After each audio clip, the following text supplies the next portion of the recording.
SpectreVision Radio.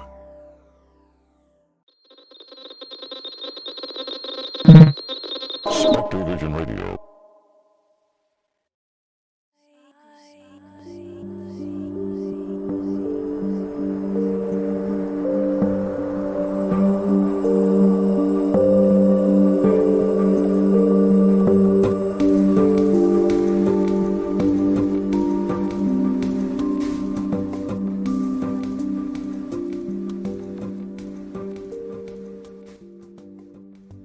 Hello and welcome to the Modern Fairy Sightings Podcast, where we listen to people's fairy encounters.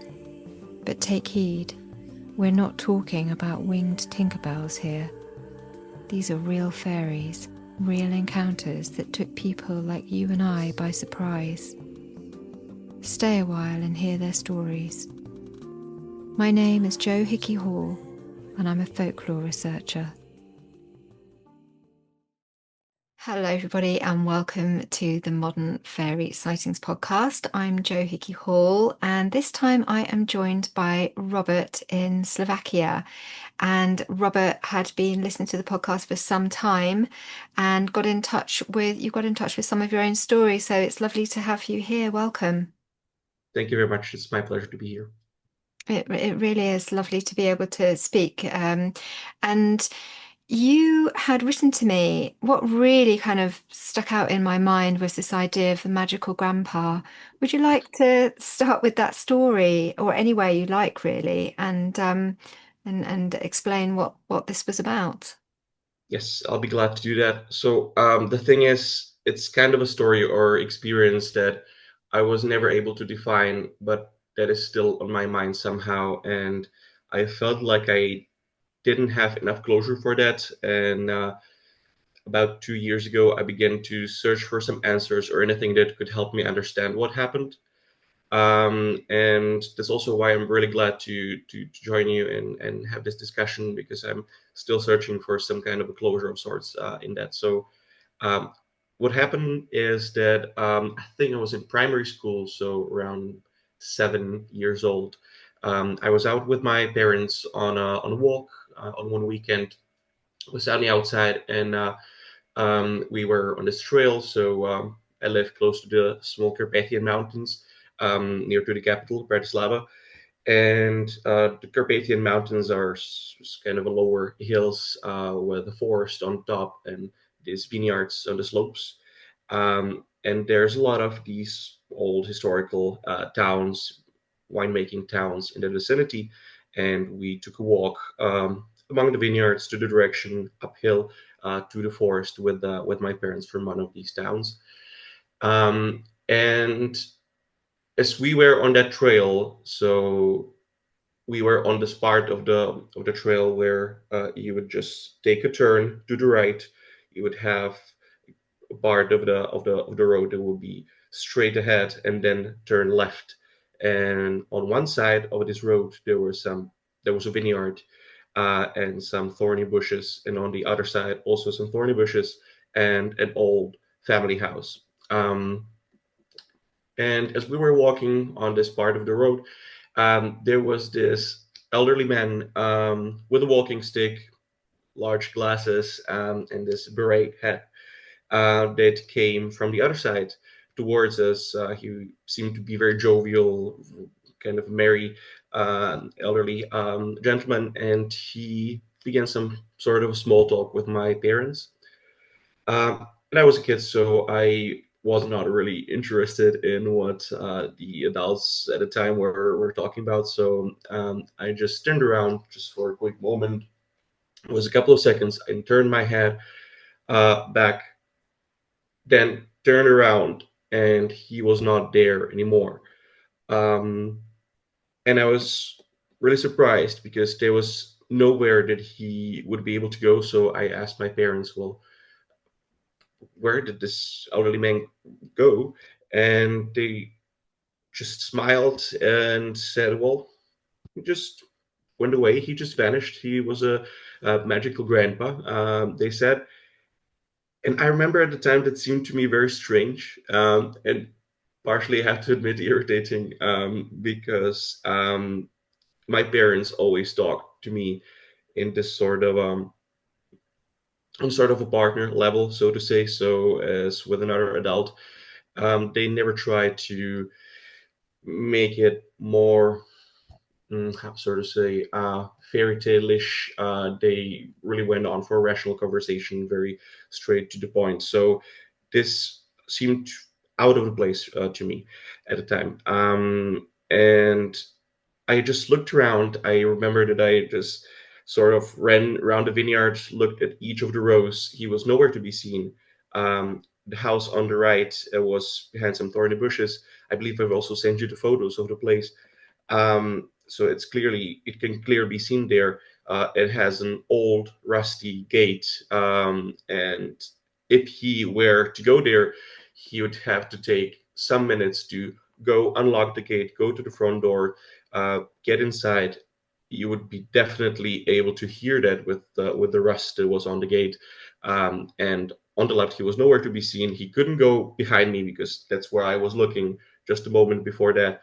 And he would have to just take his walking stick and sprint fast to the direction where he came from to be able to go to the turn left that way. So there was really no possible way for him, also with his age and seeming condition, to just sprint away or go quickly somewhere. And well, I couldn't do anything more in this situation, so I just let it go. But I was still thinking about it. And later on, after some years, I asked my mom about this whole situation.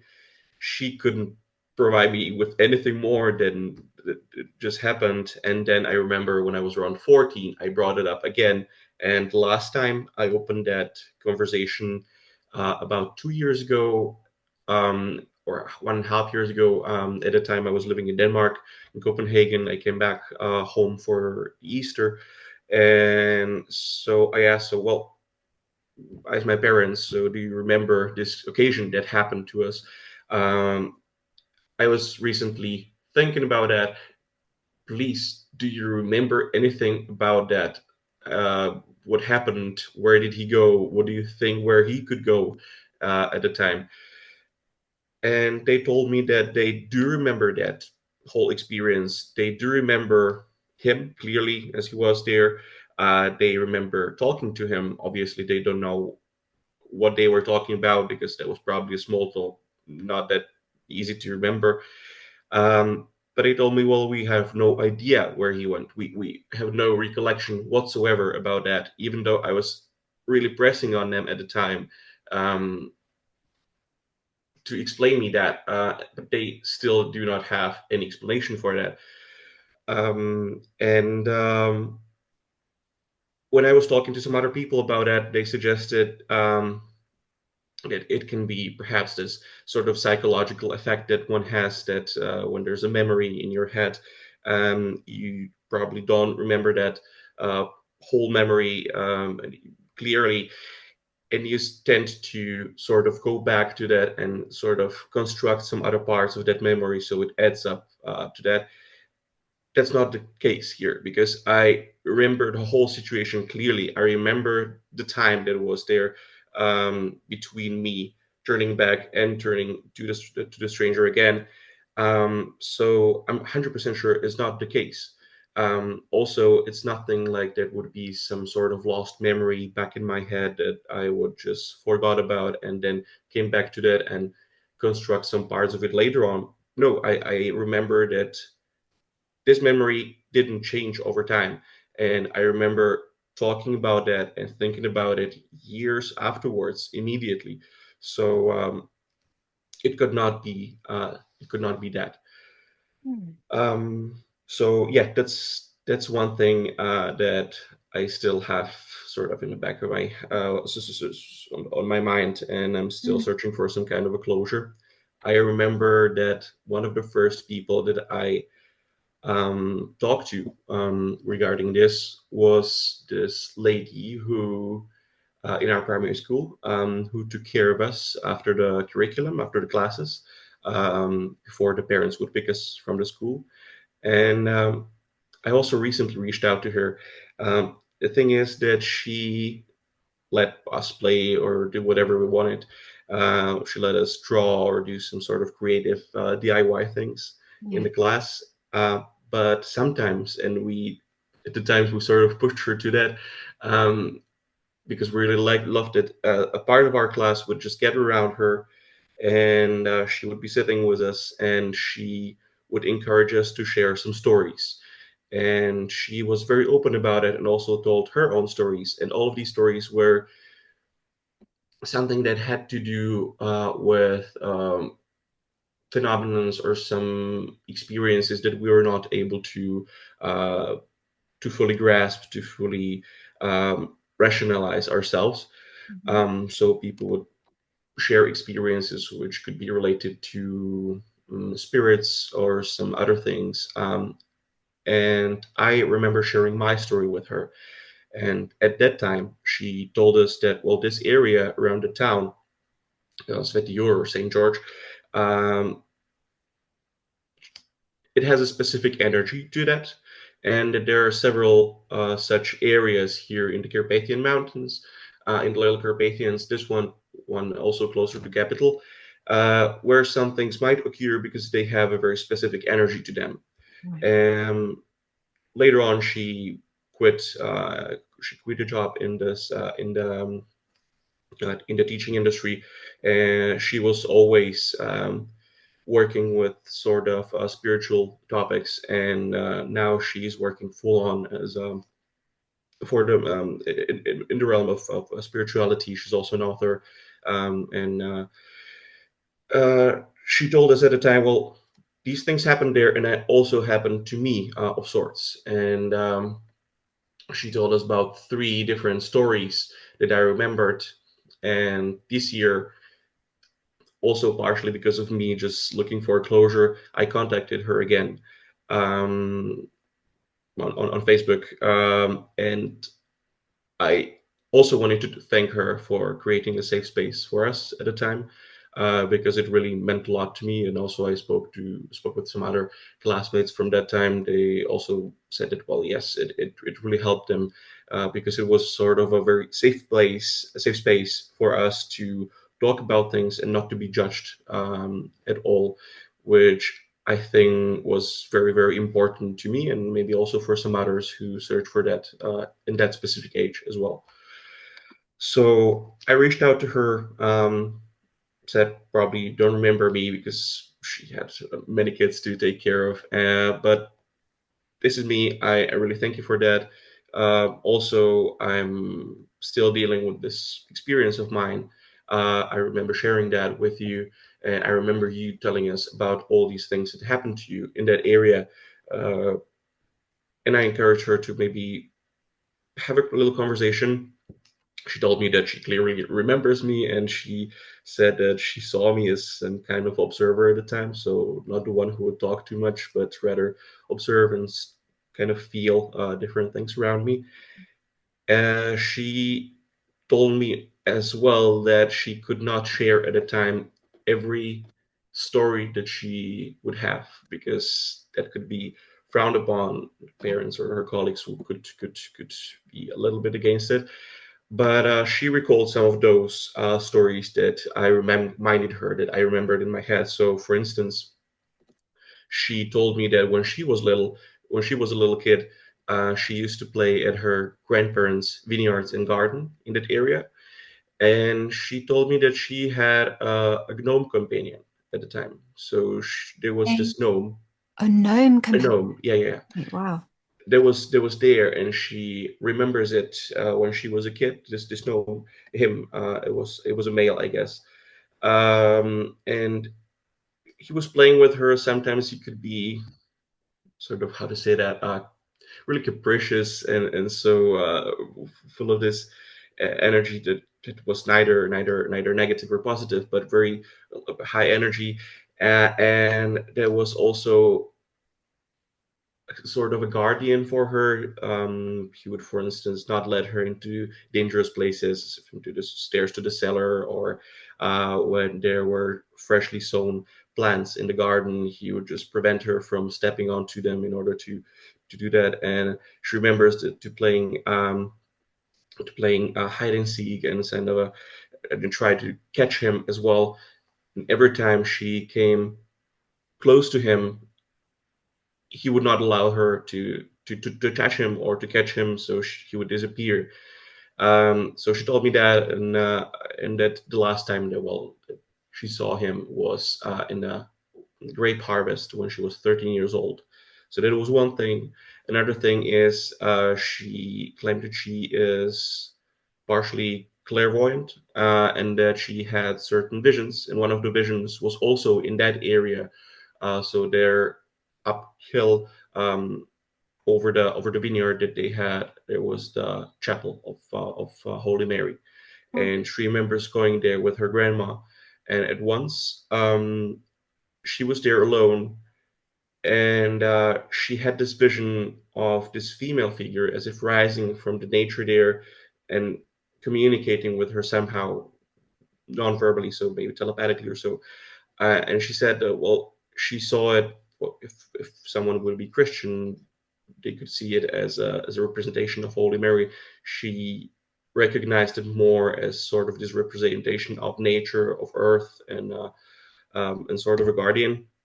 So that happened to her there, and also she had these. She recalled this time when she had friends, a family that was camping in that area by the forest, so between the vineyards and the forest, and some strange things which she didn't specify happened to them, and they didn't know what to do, didn't know how to explain that. So they went to the archives of the town, because they were advised to do so. And of course, the best archives in these small towns were usually with the church. mm, And there in the archives, they found these sort of stories from some older time, where people disappeared in the forest. And there was also the tale of a woman who was there with her child, that disappeared in one place of the forest, specific area. She came back to the town. She was very sad. Came to the priest. He told her, "Well, we have these kind of stories happening here. Maybe try to go there next year, in 1 year or so." And she came there, and she told me she didn't know exactly if it was exactly 1 year or 1 year and something. She came to that place 1 year afterwards, very same place. She found that child again, but the child did not seem to age a year and had no recollection of the whole year. So these sort of stories were there in the archives of the town.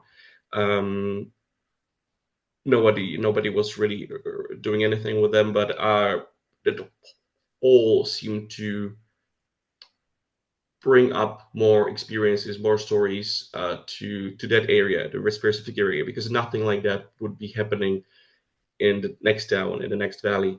Uh, all those things occurred in around this town, and so I'm not saying it's bringing me some closure for what happened to me, but it was something that also made me think a bit about the whole situation. But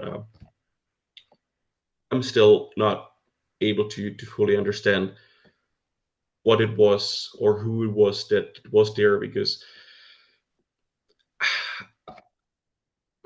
yeah, it's hard wow. for me to grasp the Yeah. if that person, if there was a person, if there was something else, what really happened, why my parents don't have any recollection despite actually talking to him.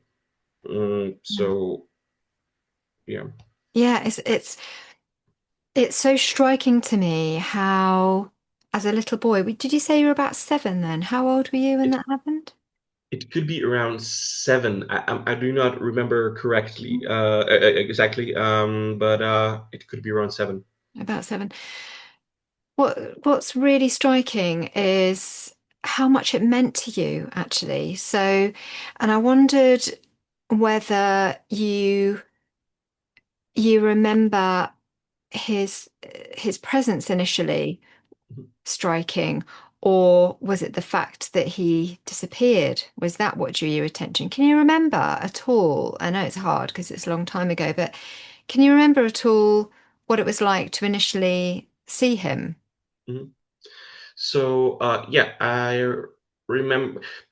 But that's the thing that when I was younger, and I believe that's in general that sometimes kids have a better recollection of people's faces because they tend to recognize all the features very quickly. But to me, he seemed really as your stereotypical image of a grandpa. So I remembered him just like I remember my great grandfather who lived at the time. So yeah, but his presence, I I don't think I would remember that presence up until today if that wouldn't happen. Hmm. Of course, because you do not remember every single person that talks to your Yeah. parents at this time when you are a child. But um, what I remember is this sort of very jovial and positive manner, this sort of very positive energy that went from him. I remember that he was, I think he was smiling or something like that when he came to us. Maybe not smiling, but I really remember that it was very positive. There's something very positive around him. Mm-hmm. Yeah, yeah. And did you describe how he looked? Can you remember how he Yeah, looked? yes. So he had this brownish clothes. It was, I think it was early spring, so he had sort of a coat thing. All the clothes were brownish. He had these thick glasses. He had a walking stick and a beret hat on him. Um, yeah. Mm. And were they clothes that were perhaps, you could see as kind of more modern clothes, as in his era when he would have been perhaps middle-aged or something like that, those sorts of clothes.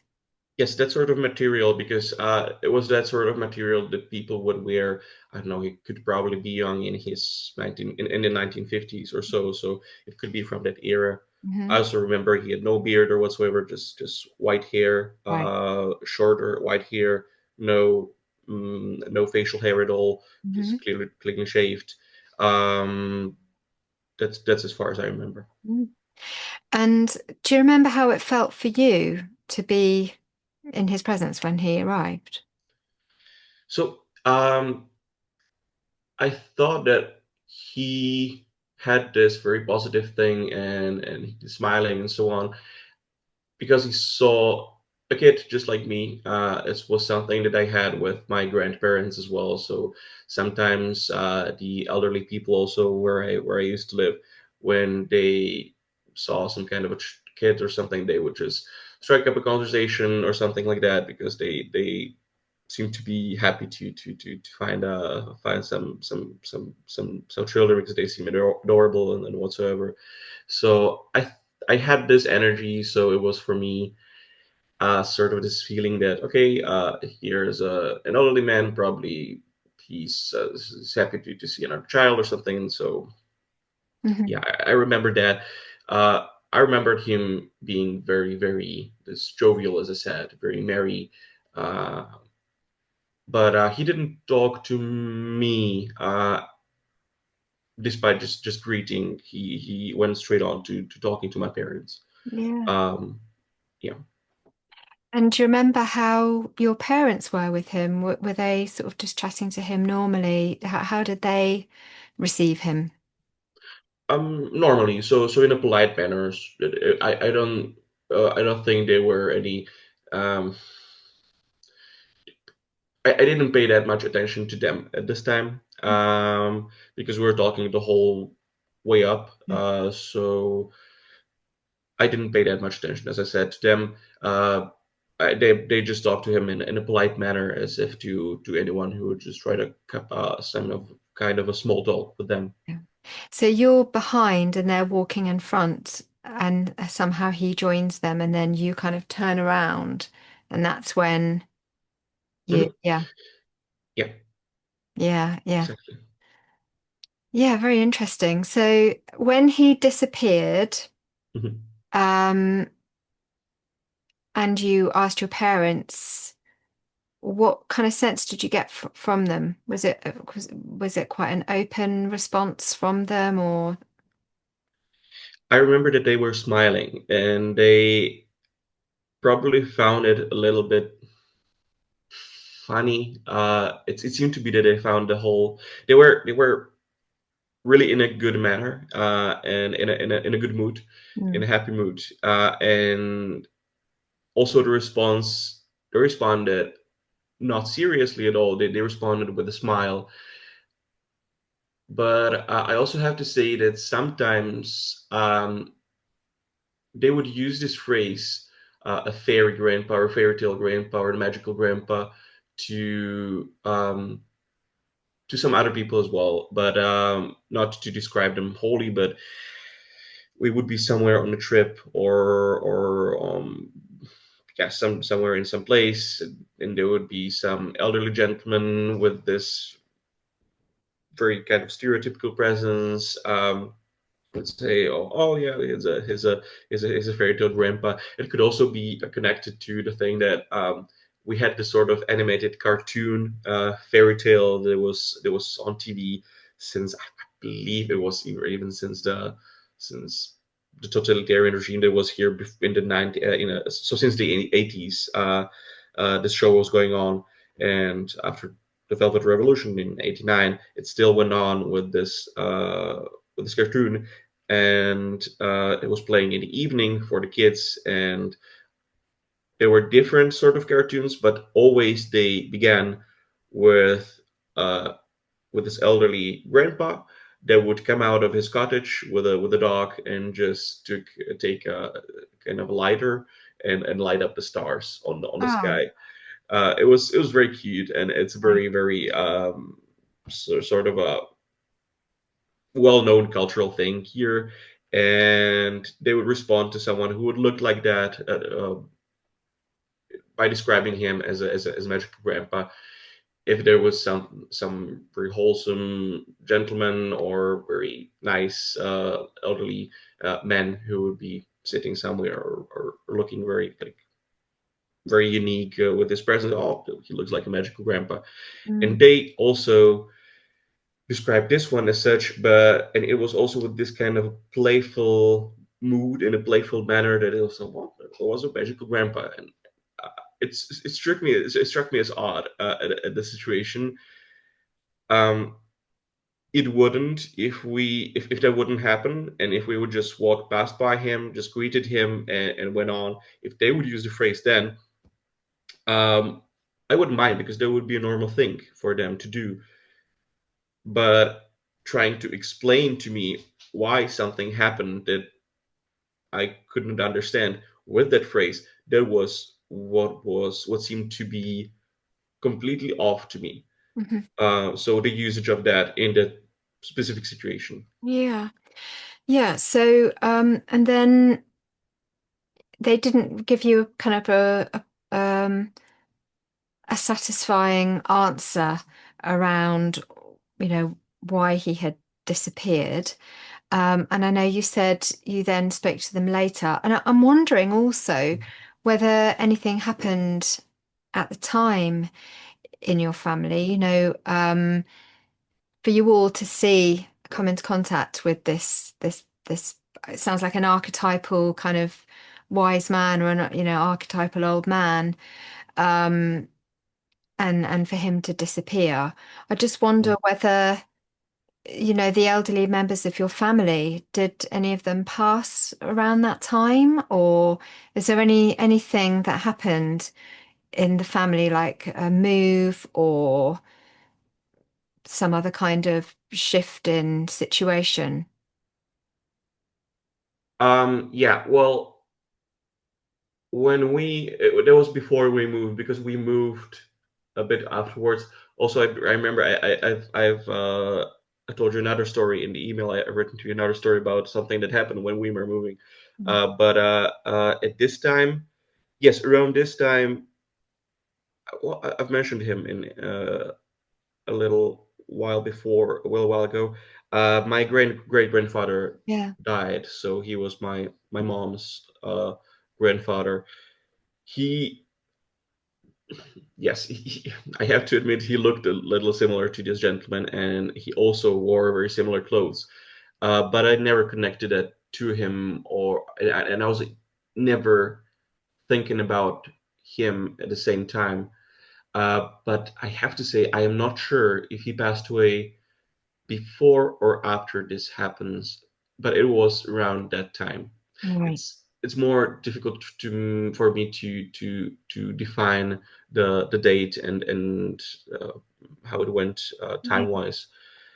But I remember that my mom took it very, very difficult. His passing, I mean. Yeah. Um, but I believe she would feel that presence a bit more intense at this time if it was connected. Yeah. She had a close relationship with him, Hmm. and she still is very open about her feelings, how she feels stuff, how she recognizes emotions, and so on. So I believe, even right now, opening up the topic, that she would share a sort of thing, because she also shared some other stories that she had, but despite of the physical sort of similarities, I'm not sure if that could be fully compared. But that's a really good question, Joe, and I have to say I didn't think about it this way. So yeah. Yeah, I just wondered if whether it was him coming to say goodbye or something like that Mm, before he died, because sometimes, especially if people are ill leading up to it or incapacitated in some way or unable to express what they would truly like to before they mm, pass, then sometimes it can happen that way that you know they are able to meet that need or complete that um, communication or sense of connection, in a non-physical way before they mm, pass. So it's just one thing to think about, that yeah. maybe you could ask your mum about that and see what she thinks about that, whether it's possible that this being that you saw arrived shortly before his passing, Mm, and what that might have meant to her. Um, and then afterwards, you said when you brought it up at later stages in your life, she was unable to kind of recall his kind of disappearing the way that you had, and so it could be there could be reasons for that, particularly if she mm, was very distraught at her grandfather's passing. But maybe you could light a little candle for your great granddad mm, and ask him to lead you in the right way yeah. to where you need to be to find out this trail. Maybe he is that magical grandpa after all, and he's gonna maybe there's something you need to do. Yeah, there's definitely something that I will be thinking about. I haven't visited his grave this year, so probably next time, because it's in another town. But we wanted to go there with my mom for some months, so we'll probably take some time to do that there. But yeah, now that I think of it, I would still find it interesting that her having to work through that time and through that loss, she was not that impacted by the encounter with the magical grandpa there. So, and I thought that if she had this kind of a bond with my great grandfather, she would be moved somehow, or she would have some emotion that she would have from there that she would communicate. But she seemed to not have any emotions whatsoever. Neither did my father. But they would probably even forget about this thing if I would not be constantly reminding them and looking for the closure. So yeah, but it could be what happened in that moment, what happened to Darren, and probably she forgot as as well. She forgot about the whole conversation with him. So maybe it was something that happened, brought her closure, then forgot about it right afterwards. I don't know. But I don't know. it could be that he appeared before your great grandfather died. Oh yeah, well yeah. Well, now that yeah, you've also said that, so Yeah. that could be that as But well. they do remember speaking with him at the time.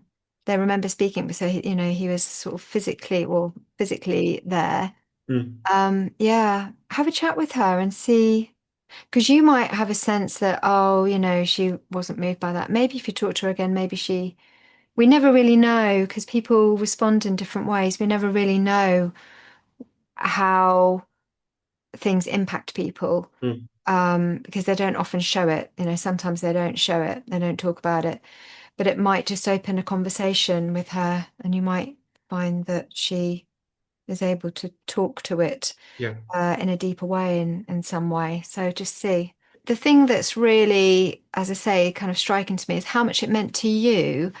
And you talk about these archives sound fascinating. And, I'm just wondering whether that's something that you might take on as a project, or, to follow up those archives yourself, because in this town, there may or may not be people that would be as interested as we would. And I'm sure anyone that's watching Mm, this would also be like, oh, I'd love to have a look at those archives.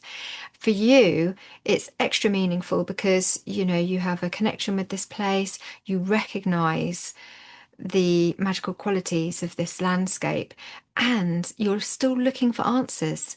mm, And it's not as if we're talking about, when I say answers, it's not like there's an answer to something and you can tick it off and say, there we go, I know all about this now, in this rational world where we have a habit of wanting to, get underneath something and know something in order to be able to have a sense of ease with it sometimes. mm, When I'm saying looking for answers, it may, perhaps the word is looking for meaning. And so if you start to look into the archives, you might find other stories that just kind of have a similar sense of presence to the story that you experienced.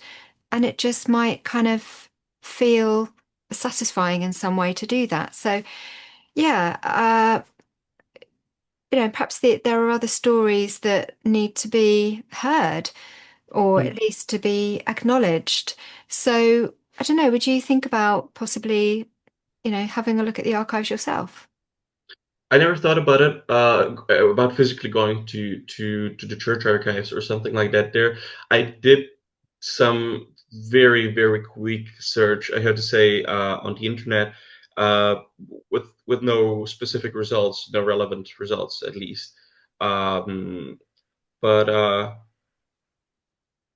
I would have to think about how that can be done, because I'm not sure she, well, the lady that from the primary school, Mm. if she knew exactly how her friends went on to get there. But I can definitely contact her and ask again. So if she can find some way for me to know how I can do that, because I'm not sure uh, where to go or what to do. Yeah. I'll have to look a bit into it.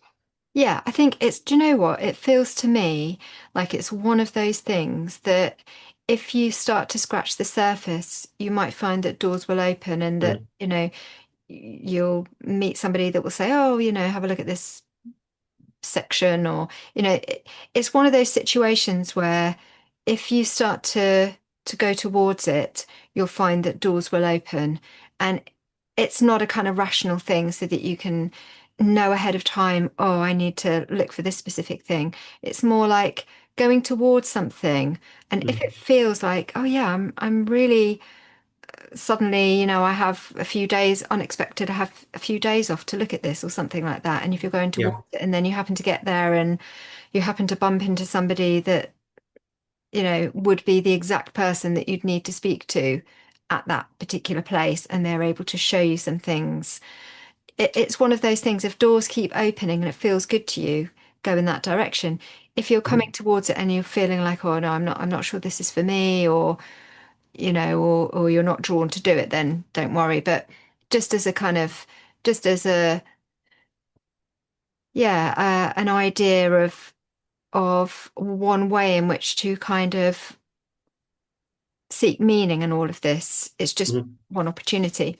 But also the woman that you had, looking after you at school sounds just uh yeah, I wish we had more people like that. I think there are these wonderful people that do work with children in sort of Mhm. hidden ways, and sometimes they might not be the teacher and they might not be the official caregivers, but there might be somebody there that is kind and open, and just that contact that you had with her has made a difference to your life. So it's really heartwarming to hear that.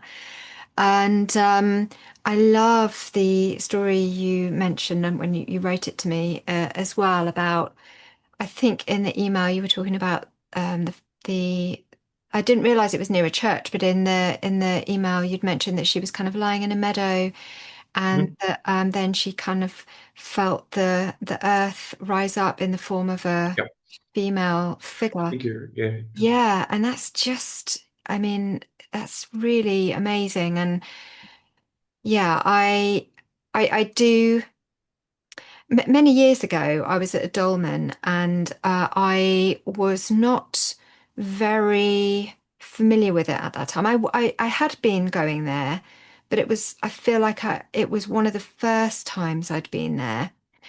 And, or at least one of the first times I'd been there on my own. And I have a feeling that it was spring equinox, Mhm. because we used to go and visit a dolmen called Hugby in Jersey, where you could actually go inside the mound. It was one of Mhm. the Neolithic chambers that still had a mound atop, and you could book with the Hugby to go in and to watch the sun rise on spring equinox. And sometimes I didn't get around to booking it in time, and it would be full, so I couldn't go, whatever. Um, and I believe that this was one of the times that I couldn't go. And so I went to another dolmen, which was on the same alignment.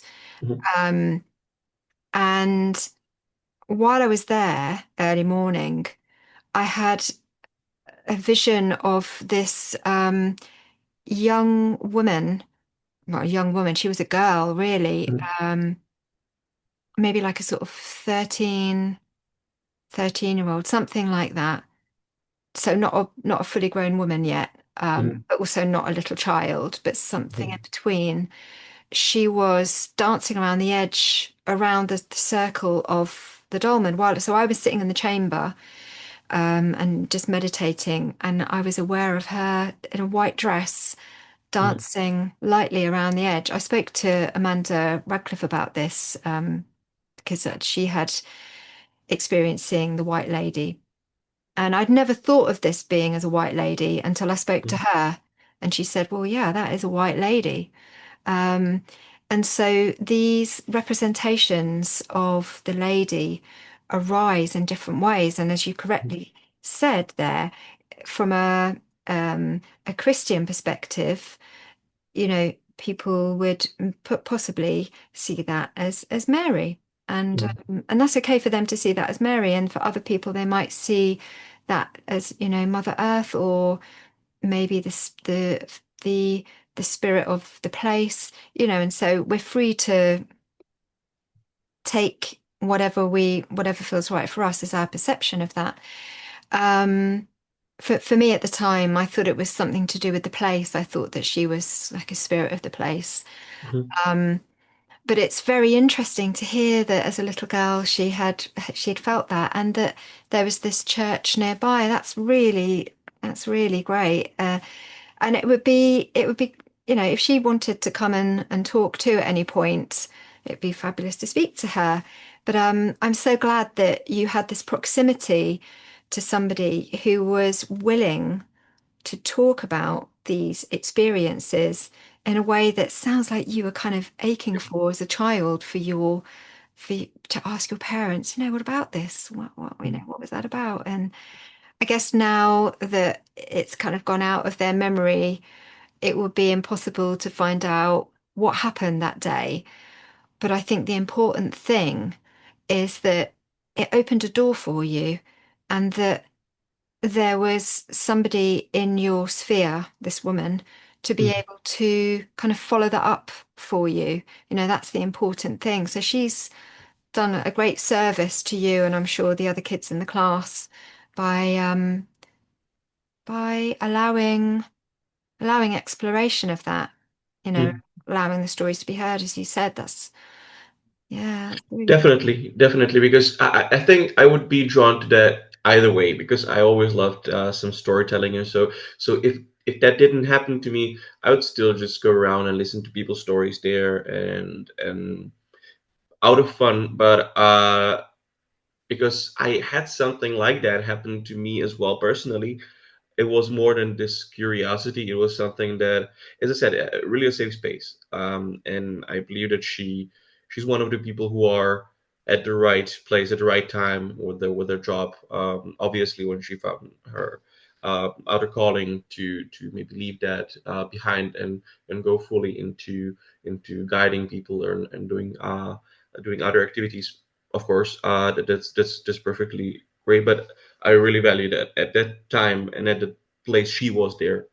So yeah, and also with that, when you mentioned again the story with her as a child and with a female figure, I found it interesting that it had not only did it happen there, but that there was this chapel of Saint Mary right there built where she had this experience. So it would be interesting to know, well, was it there built for a reason, or was it just a place by choice? But Absolutely. Yeah, yeah, no, I mean, that's significant for sure. yeah. And it would be beautiful, wouldn't it, to find out, because if that place was a place that was known for the lady, then later religious beliefs, frameworks would, if you have people in an area that will look to that place as a sacred place of the lady. I mean, I don't know whether there may even be a well round there, or Mm, something like that. But if that was somewhere that people used to go to, I guess, worship in their own way, or what's the word?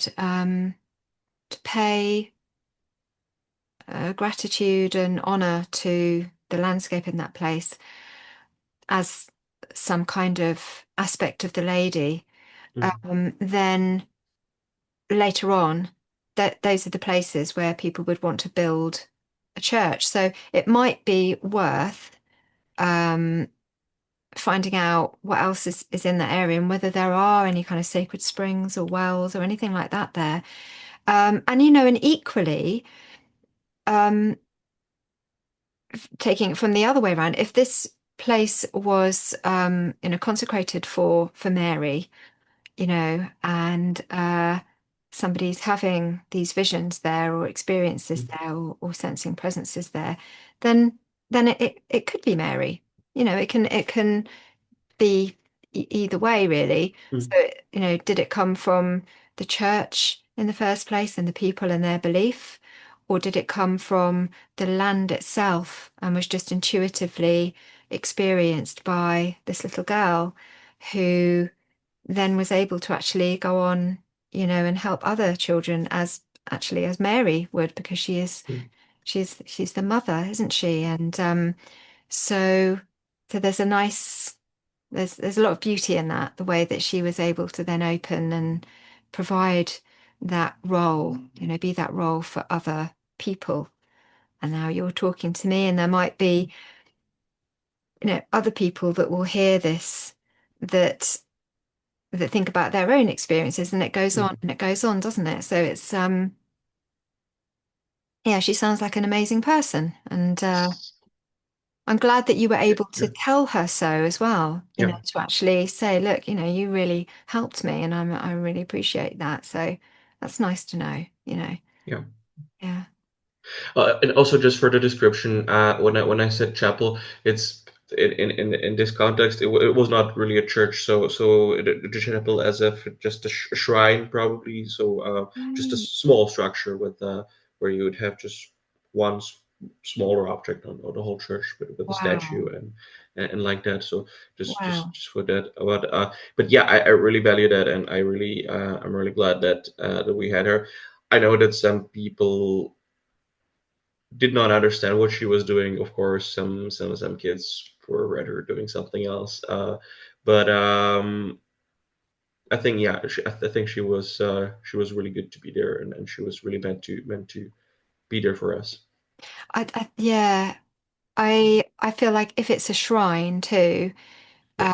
I think there was probably something older there. So that would be really cool to try and find out if you, I don't know how old the shrine is, might be a good place to start there. And then who knows what you'll find. But I feel like maybe you could update us on that one Yeah. because I'm keen to know.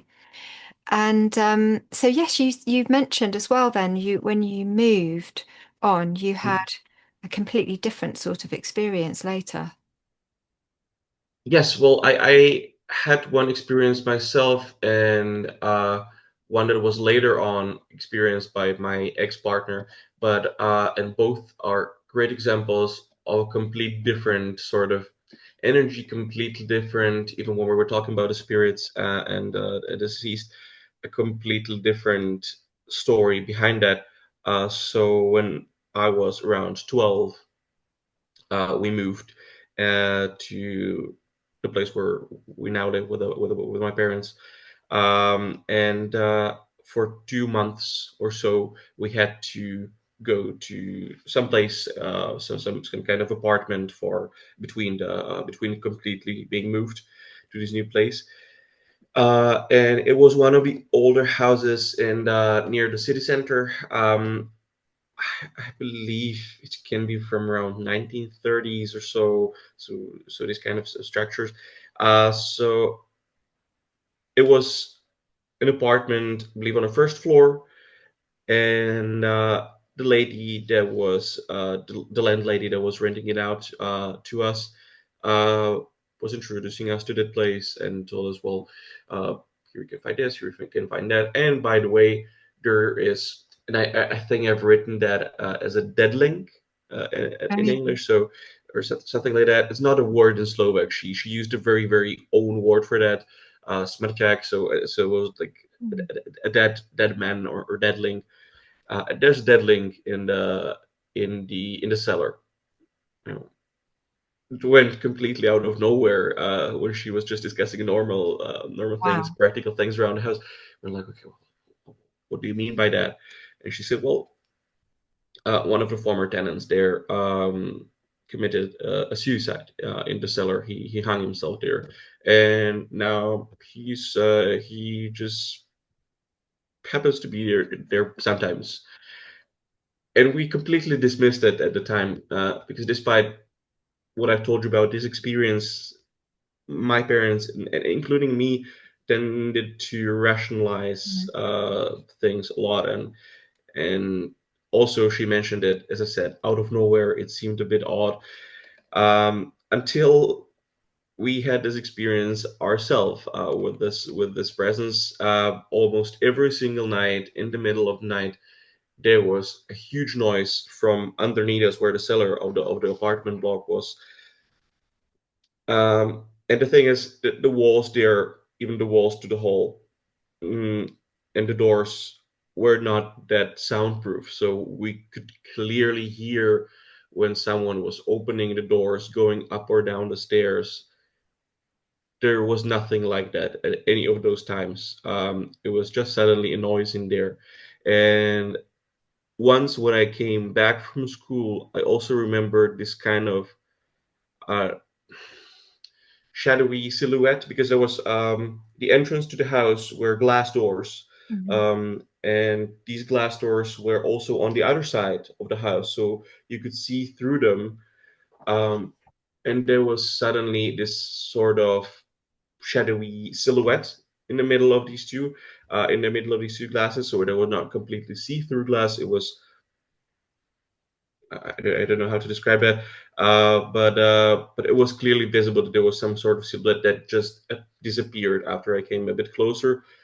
So there was sort of experience, as I said, on a completely different level. So a very probably violent death experienced by the man that could turn into that as well, Yeah. and a similar sort of principle was with another story that I've told you or that I've described in the email. Um, my family used to have own large plots of lands around the city in the 1920s, 1930s. So before the communism, and some parts of these lands were then restituted. Given back to the family in the 90s after the revolution. And one of these plots of lands was this kind of large field by a lake that's near the city, Oh, yeah. and that was given back to my great grandfather, one that I've mentioned a bit earlier in the interview, Mm. and he was offered some sum of money from a company that wanted to build a shopping mall in there, so a Oh, huge grocery store. Uh, I'm not going to say the brand, but it's the British one with the five words. So you probably can know which one I mean. They came to offer this sum of money and for the plot of land to build this shopping mall in there. So he was not thinking of now taking care of a huge plot of the field. So he accepted that offer, uh, and they began to dig up there and in order to begin the construction. And there was this law. I'm not 100% sure about how it goes, but when you find an archaeological artifact on the construction site, you're supposed to stop the construction and give some space and time for the archaeologists to do some survey.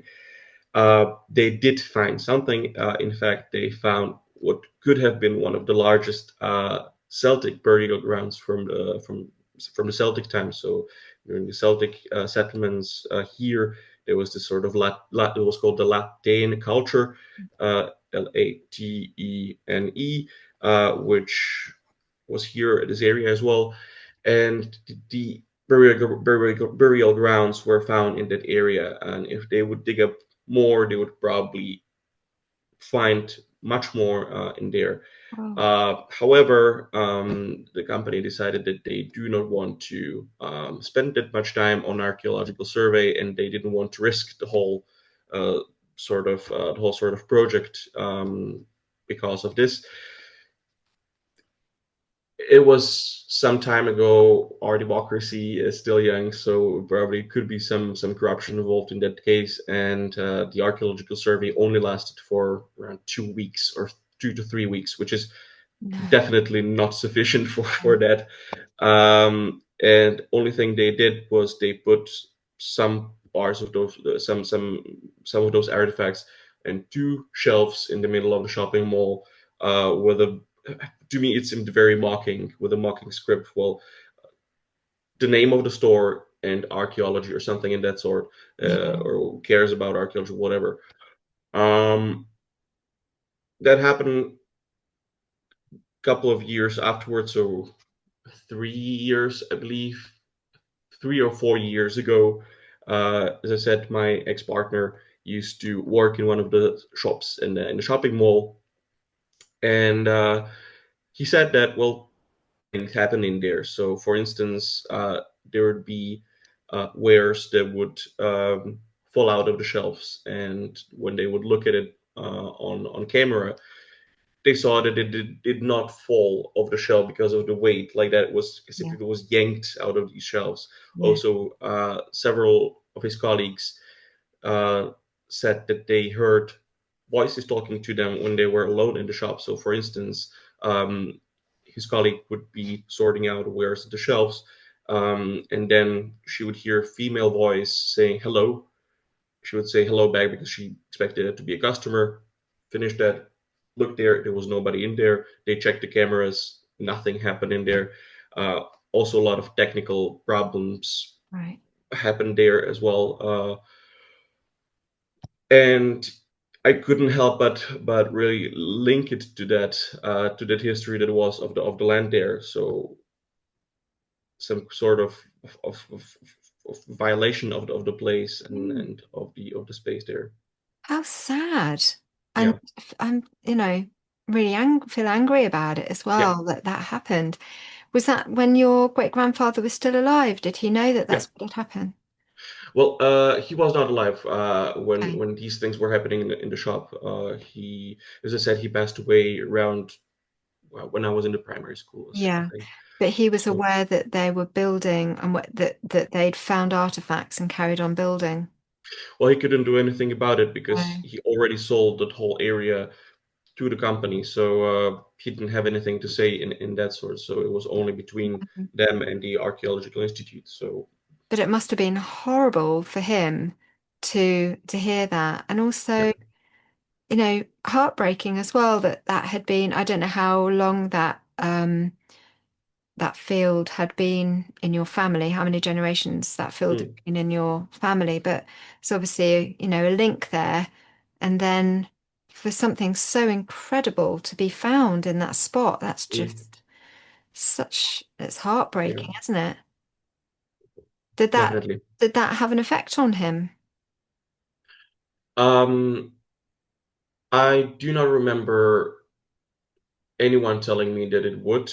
I remember it concerned my grandfather a lot because he's very interested in history and so on, Yeah. and he was really angry about the whole thing happening. So yeah, obviously because Mm. you know, Well, I hope someday, you know, that right is, that's able to be put right in the mm, when that huge shopping center, mm, when that's able to be removed, that people can actually continue, finish the process and mm, um because you're right, usually it might have to be stopped for, I don't know, 6 months or something like that. yeah, But and also what can happen is that it's kind of covered up. So mm, that's such a shame, isn't it? yeah, Yeah. mm, And I guess, yeah, that's that a burial ground that's being disturbed and sort of dishonored. mm. Um, so it's no surprise that things are taking place in the supermarket. Blimey. Yes, Yeah. yeah, So when you saw this being through when you were staying in the mm, house, just talking about, mm. and you saw this being, how did that write itself in the end? Did anybody do it? Did you just move? Or Well, we were there for a limited time for the 2 months, uh, so we sort of had to endure all the noise and everything in the nights. But we weren't physically threatened or anything by anything that would be happening there. But I have to say, my mom stressed out to me even a couple of times afterwards that she really had an extremely negative feeling about the whole space there, about the apartment. She was feeling really, really bad in there. She always had sort of a bad mood when she was returning back there from work and just spending time in there. She, yeah, I think it was for some reason it was very, very emotionally hard for her. Nothing really bad was happening in the family or to her in her job. So it was only the place having very, very negative sort of um, vibrations or something. I don't know how to put it. So yeah, yeah. yeah. So and at that point, then they accepted that this was a thing that the guy had, very sadly taken his own life. And that they were experiencing him, did they accept that it was due to that, or were they reluctant Mm, to feel that that's what it was? they never explicitly accepted it. They well, they admitted that these things were happening, and that lady told us that. But as I said, they're very, very rational people, and for them to just say, "Oh yes, that was connected to that," what happened to that? I believe that would be asking too much from them. But I'm not criticizing them for that. My dad still mentions it sometimes as a joke, in a very joking manner and joking way. Well, this sort of daddling was there, and I don't think they concern themselves about that Mm. anymore. I don't think it had such an impact on them. Neither it had on me. So it was very short time that we lived there, so it didn't leave any lasting impact. Didn't impact too much. No. Yeah, this is the thing. I mean, where we live, it has a history, even if it's a new house, what was there before. And I know that we've experienced previous occupants in this house, not in a bad Mm, way. Although the man, he gets a bit involved when we do anything in the garden, so mhm, we know when he's around. But the woman, and I don't know if these were husband and wife or whether these are from different times of occupation. But mm, it's a woman that kind of shows up in the bedroom sometimes when particularly if I'm there on my own, she kind of makes her mhm. presence known. And it's not a negative thing. It just is, Okay. she obviously has still some tie to this place. Um, and it's just we just accept that there are other presences here that were here Mm, before us. But thankfully, it doesn't cause us any distress. It's actually just find it quite interesting when they turn up from time to time. But I wouldn't want to live in, somewhere like that. So thankfully you were able to move out, and I wonder who's living there now. Um, but well, thank you very much, Robert. It's been really interesting to hear about this. And that place that you were living, it sounds like a really rich, sort of potent area. And I imagine it probably some of these areas haven't changed a lot, mm. for hundreds of years if they've been left, in their natural state. So hopefully they'll continue to hold these presences in the land and not be disturbed. But if you find out any more from your mum, or you speak to this lady that you had at school, or indeed if you decide to have a look into the archives, please update us, because I know I'd really love to hear, what may arise from any of that. So yeah, be interesting to hear that. I'll be glad to do that to have a little update if I will have something new in this area. Yeah. Well, thanks very much then. And yeah, we'll speak again. Thank you so much. I really appreciate you took some time for this discussion, and also brought some new ideas to me on how to think about these things that happen to me, how to make some sense. So I appreciate it a lot. So thank you very much. Thank you. Thanks so much for listening and watching. If you enjoyed the podcast, please consider joining us on Patreon for dozens more episodes of unreleased bonus content, monthly online events, and a private chat. We are a warm, supportive community, and it really helps to support the project. Find us on patreon.com/the Modern Fairy Sightings Podcast.